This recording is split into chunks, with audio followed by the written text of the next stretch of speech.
Well, shalom. My name is Todd Bennett, and this is the audio version of the weekly newsletter entitled, He Who Has an Ear to Hear, Let Him Hear. This is set forth through shemaisrael.net, and it was first published on day 17 of month 12 on the Creator's calendar, also known as February 19th, 2022, according to the Roman solar calendar. It's Shabbat, when this was first published, on the Creator's weekly cycle, and Saturn's day, according to the pagans. Now, each week we have the ability to reset and recalibrate. Yahweh declares that the Sabbath is a sign of his covenant, and a sign is something visible and observable. The Hebrew word ot can mean sign or even a mark. Now, the Catholic Church declares that their Sunday Sabbath is a mark of their authority. And I talk about this extensively in the Walk in the Light series book titled The Sabbath. So, do you submit to the authority of Yahweh and bear his sign on the seventh-day Sabbath, or do you acknowledge the authority of the Catholic Church and observe the Sunday Sabbath, as most Christians do? It's interesting because, I grew up in a Protestant religion, and of course they're called that because they protested against the Catholic Church and the authority of the Catholic Church, and yet they still carry the mark of the Catholic Church, the Sunday Sabbath.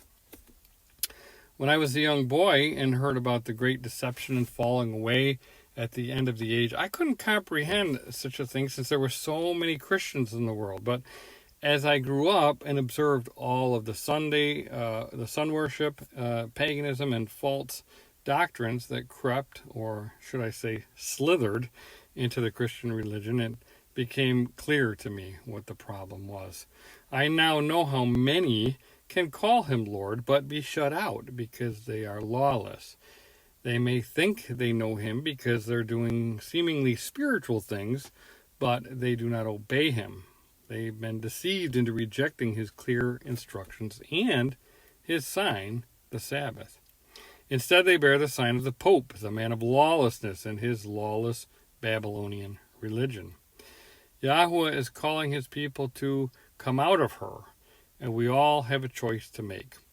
When Israel had entered into the Promised Land, Joshua, whose Hebrew name is Yeshua, the same as the Messiah, he led them to Shechem to renew the covenant that they made at Sinai and later broke.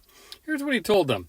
Now therefore fear Yahweh, serve him in sincerity and in truth, and put away the gods which your fathers served on the other side of the river and in Egypt. Serve Yahweh, and if it seems evil to you to serve Yahweh, choose for yourselves this day whom you will serve, whether the gods which your fathers served that were on the other side of the river, or the gods of the Amorites, in whose land you dwell. But as for me and my house, we will serve Yahweh.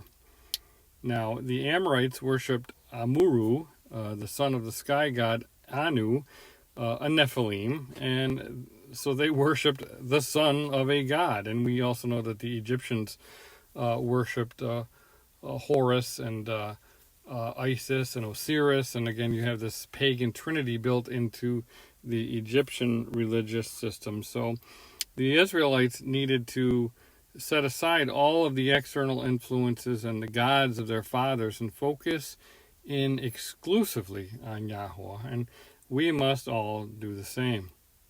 The Christian religion promotes Jesus, a Son of God, but it does not represent the teachings of Yeshua, the Son of Elohim. It is absolute truth that Jesus was not the name of the Messiah of Israel, yet people stubbornly hold to the tradition promoted by Christianity, the invention of Constantine and the Roman Empire.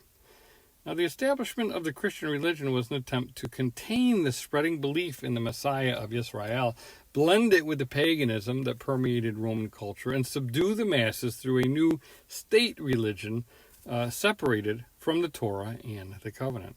The Roman Empire captured the faith and diverted many into paganism and the broad road that leads to destruction. Christianity is the daughter of Babylon and continues to lead people away from the truth. The religion of Judaism is a religion invented by the Pharisees, who are now attempting to revive the sacrificial system and the temple that Yahweh allowed to be destroyed by none other than the Romans. So this cast of characters continues to this day with their invented religions used to distract people from the truth. And we can either bear the sign of the Creator or the sign of Babylon.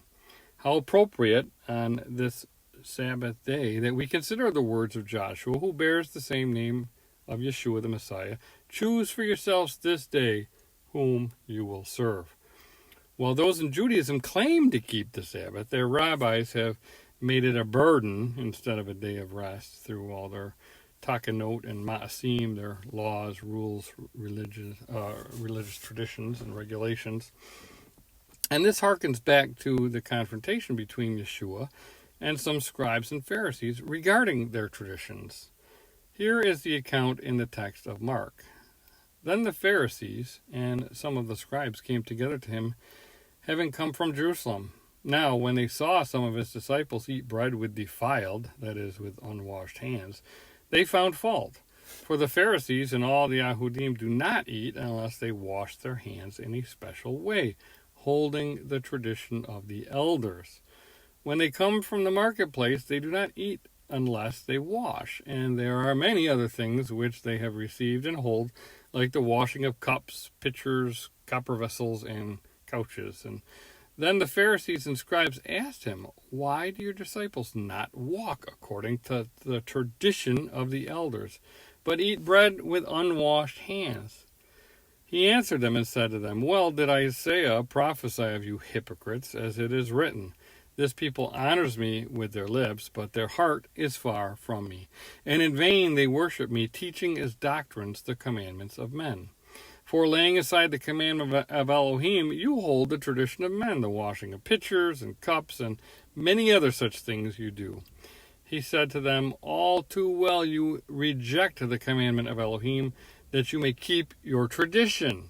For Moses said, honor your father and your mother, and he who curses father or mother, let him be put to death.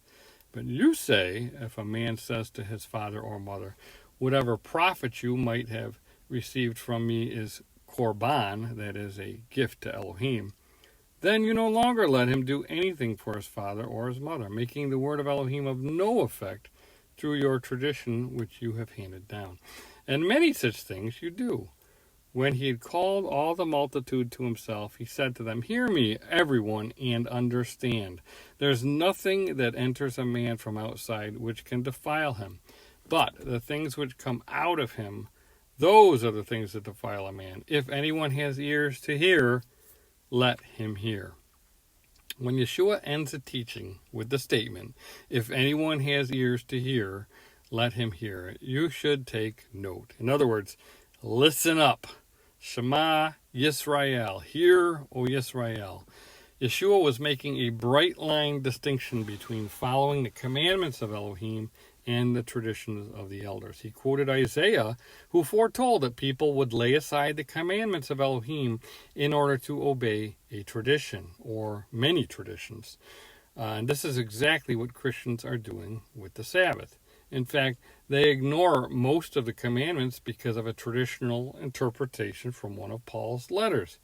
They've been taught that we no longer have to obey the commandments because Yeshua died for our sins. Well, of course, that doesn't even make any sense. The Son of Elohim had to come and die because of our sins. Sin is bad. It is conduct that is not pleasing to Yah.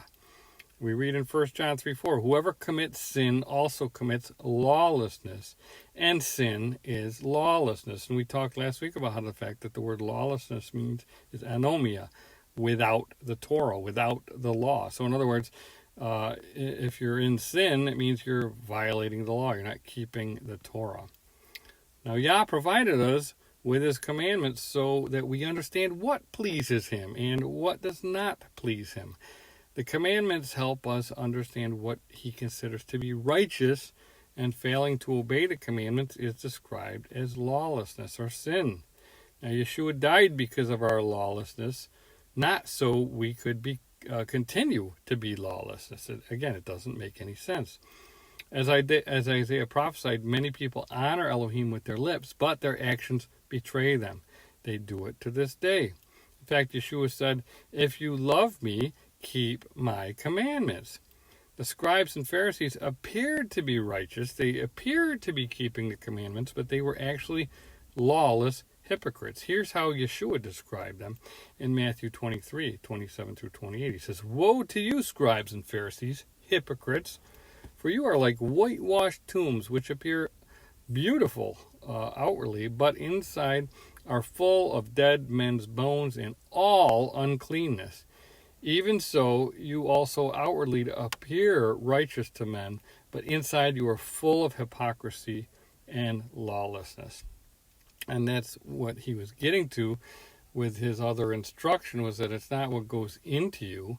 If a little dirt from your hands goes into you, it doesn't defile you. It's what comes out of you. And so he's saying to them, yeah, you look beautiful, white, like whitewashed tombs, very pretty on the outside, but you're full of death and decay on the inside. And that's what they should have been concerned about. They were lawless because they promoted the traditions of the elders as commandments, and by doing so, they laid aside the commandment of Elohim. There are a lot of religious men and women who appear to be righteous, but they are lawless hypocrites. They go to church and honor the Lord with their lips, but then they go home and they ignore his commandments. And that's why Yeshua asked, "But why do you call me Lord, Lord, and do not do the things which I say? If you say that you love him, but then ignore his commandments, then you are a hypocrite. You can call him Lord all you want, but if you do not obey his instructions, then he does not know you. You are not his servant, and he is not your master." The popes and the rabbis claim the authority to interpret the scriptures and then alter the commandments through their laws, dictates, and traditions. Yeshua says they do not have that authority and ultimately describes them all as lawless. Now, when I grew up in Christianity, I assumed that the scribes and the Pharisees were the ones obeying the Torah and that they were putting people into bondage by placing them under the law. I was sadly mistaken because I was poorly taught. Most of my teachers were well-meaning, but they were simply repeating the lies that they have been taught, the lies that they have inherited. It's now time for the people of Elohim to break this cycle and step away from the lies that we've inherited from the religious systems that we were born into. Jeremiah actually prophesied of the time we are in. He said, "The Gentiles shall come to you from the ends of the earth and say, surely our fathers have inherited lies, worthlessness, and unprofitable things. Will a man make gods for himself which are not gods? Therefore, behold, I will this once cause them to know. I will cause them to know my hand and my might, and they shall know that my name is Yahweh." Now, if you read that in many English translations, it will say, "My name is the Lord." And of course, the Lord is the title, it's not his name. So that's a tradition. Our Bibles are traditions. They cover up his name. They don't reveal the true name of the Father or the Son. Now, as we begin to learn about the Sabbath and his name, we recognize that we have inherited lies, big ones, with eternal consequences. I mean, imagine trying to claim you know somebody and you don't even know their name. The commandments do not put us under bondage. They set us free and set us apart so that we can be united with the holy, the Kodesh one of Yisrael. The Torah was actually a wedding gift given to Yahweh to his bride, Yisrael, at Sinai. And I never understood that. I always thought that the only wedding was in the future between the Messiah and the church. I didn't realize that the event at Mount Sinai was a wedding ceremony that ended with a separation and ultimately divorce. When Joshua, again the patriarch with the same name as Yeshua, led the Israelites across the Jordan to Shechem, the renewal of the covenant was actually a renewal of their vows that had been broken by the previous generation. The relationship is defined by the ketubah, the wedding contract. The words that Yah inscribed in stone and Moses wrote on a scroll, that was the marriage covenant that Israel agreed to. That was their ketubah. The covenant cannot be changed or altered. It's written. It is written, and you either agree with it or you don't agree with it. And everything that we read about with Israel was a pattern for the renewal of the covenant by Yeshua the Messiah. And that's why Yeshua made it clear when he stated, "Do not think that I came to destroy the Torah or the prophets. I did not come to destroy, but to fulfill." And fulfilling the Torah is the opposite of destroying the Torah, as many people are taught in Christianity. The teachings, the life, the death, and resurrection of Yeshua had nothing to do with destroying the Torah or abolishing the law. It had everything to do with filling it up with meaning. Yisrael, the bride of Elohim, had sinned and broken the covenant relationship that was defined by the Torah. Yeshua came and lived perfectly according to the Torah, teaching and showing how to obey the Torah and fulfilling the need for a perfect sacrifice by giving up his life for the bride. The bride is all of the lost sheep of the house of Israel, and he came for the lost sheep of the house of Israel, as we read in Matthew 15:24. He says, "I was not sent except to the lost sheep of the house of Israel."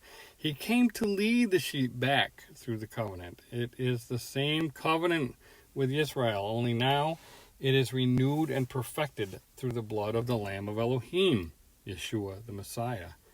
I'll say it again. His sheep are the lost sheep of the house of Israel. They're not Christians. They're not Jews. They're not the Pope's sheep or any other flock for that matter. If they're not in the covenant, it doesn't matter what they call themselves, and it doesn't matter if they call him Lord. They've got to be part of his flock, which is Yisrael. And I'm not talking about the modern state of Israel either. That has nothing to do with the covenant. That is a fraud and a huge distraction for people.